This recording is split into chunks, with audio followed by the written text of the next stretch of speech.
Ticket খুঁজে পাচ্ছি না। টিকিটটা কোথায় রেখেছো আবার? পেয়েছি পেয়েছি। সত্যি পাগল করে দেবে। উফ কি কাণ্ড বলো তো, টিকিট নাকি খুঁজে পাচ্ছিল না। দেখো কি অবস্থা, আমার তো শুনেই একদম কপালে ঘাম দিয়ে দিয়েছে। যাই হোক, কিছুক্ষণ খোঁজাখুঁজির পরে টিকিটটা পেয়েছে তার পার্স থেকেই। তো সেদিন আমরা চলে গেছিলাম এসবিএফে সিনেমা দেখতে, ধামাল 4। যেহেতু সানডে ছিল এটা, তো সানডের দিন একটু কিছু ফান না করলে হয়? সানডে মানেই তো ফান ডে, তাই না? তো সেই জন্যই বর আমাকে নিজে থেকেই বললো যে চল আজকে সিনেমা দেখতে যাই। আর অনেক বছর আর কি আমরা ভালোভাবে সিনেমা দেখিনি। লাস্ট আমার মনে আছে শীতকালে আমরা সিনেমা দেখতে গেছিলাম। আর কবে গেছি ঠিক মনে নেই, কারণ যেহেতু এখন ছোট বেবি আর কি, ওকে নিয়ে তো সিনেমা হলে সবসময় ঢোকাও সম্ভব নয়। আর ও টাইমিংয়ের সঙ্গে সিনেমার টাইমিং একদমই এখন মেলে না, ঠিক আছে? তো এখন যেহেতু একটু বড় হয়েছে, তাই ডিসিশনটা আমরা নিলাম চলো ওকে নিয়েই দেখবো। তো যদিও বর একবার বলেছিল যে কোথাও কি রেখে যাবে ওকে, কিন্তু আমি বললাম না, যে না এখন আর কোথাও ওকে রেখে যাবো না, চলো একটু বড়ও হয়ে গেছে।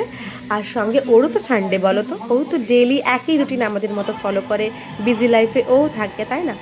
তো আজকে তো ওরও ফান্ডে, তাই জন্য ওকে একদম সোজা আমাদের সঙ্গে নিয়ে চলে গেলাম সিনেমা দেখতে। আর জাস্ট কিছুক্ষণের মধ্যেই কিন্তু সিনেমাটা শুরু হবে। আর মেন কথা তোমাদেরকে বলে রাখি, আমরা কিন্তু ভীষণ টেনশনে ছিলাম ও আমাদের পুরো সিনেমাটা দেখতে দেবে কিনা। কিন্তু আমি এখানে না একটা টুইস্ট রেখেছি। কি টুইস্ট বলো তো? ওকে একদম সারা দিন আমি ঘুম পাড়াইনি আর ঘুমাতেও দেইনি। ওকে পুরোটা জাগিয়ে রেখেছি যে সিনেমা হলে যাবো, একটু একটু সিনেমাটা জাস্ট শুরু হবে, ওর ঘুম চলে আসবে। আর জাস্ট আমার ওই প্ল্যানটাই একদম কাজে লেগে গেছে। দেখো ওর চোখে কিন্তু প্রায় ঘুমটা চলে এসেছে। এবার আমাদের জাতীয় সঙ্গীত।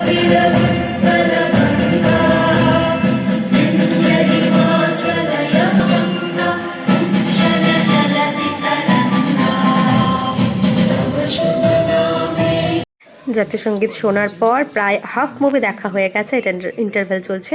এই মুহূর্তে এখন আমি চলে যাচ্ছি পপকর্ন নিয়ে আসতে। সিনেমা দেখবার পপকর্ন খাবো না তাই কখনো হয় বলো? আর একটু ওয়াশরুমে চলে এলাম। এতক্ষণে আমি জানি আমার ছেলে কিন্তু উঠে গেছে। আর সেকেন্ডবার, এটা রেকর্ড আছে আমার বরের, সেকেন্ডবার আর ঘুম পাড়াতে পারে না বেশিরভাগটাই। যাই হোক, অ্যাকচুয়ালি বরের রেকর্ড না, আমার বাচ্চাটা ঘুমোয় না, এটাই হলো মেন কথা। যাই হোক, পপকর্ন নিয়ে আমি চলে এসেছি। আর এদিকে দেখো মিশুক কিন্তু একদম জেগে বাবার কোলে চুপ করে শুয়ে আছে।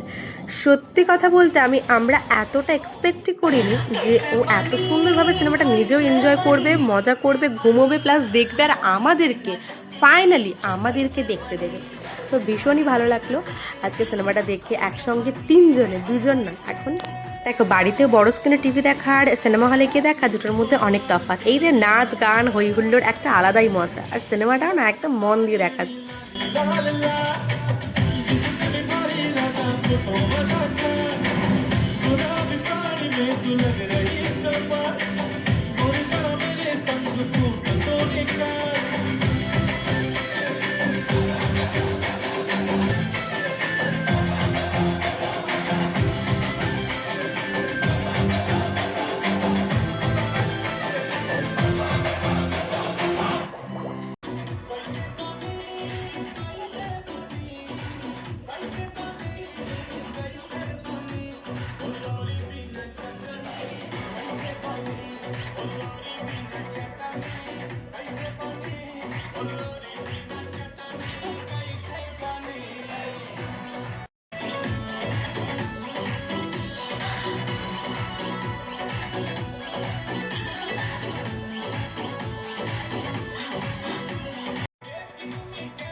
আমাদের কিন্তু সিনেমা দেখা একদম কমপ্লিট। আর সত্যি মিশুক যে এতটা আমাদেরকে সাপোর্ট করবে প্রত্যেকটা মুহূর্তে, প্রত্যেকটা সেকেন্ডে, সেটা সত্যি মানে আমি এই সিনেমার ক্ষেত্রে কিন্তু একদম ভাবিনি। আমি জানতাম একটু হলেও জ্বালাবে বা মাঝপথে একটু হলেও কান্না করবে, উঠে যাবে, বুঝতে চাইবে না, এত লোক অনেক বাচ্চাকেই নিয়ে গেছে, তার মধ্যে দুটো বাচ্চা কিন্তু কেঁদেছে, থাকতে চাইছে না লাস্টের দিকে, কিন্তু মিশুক পুরোটা এনজয় করেছে।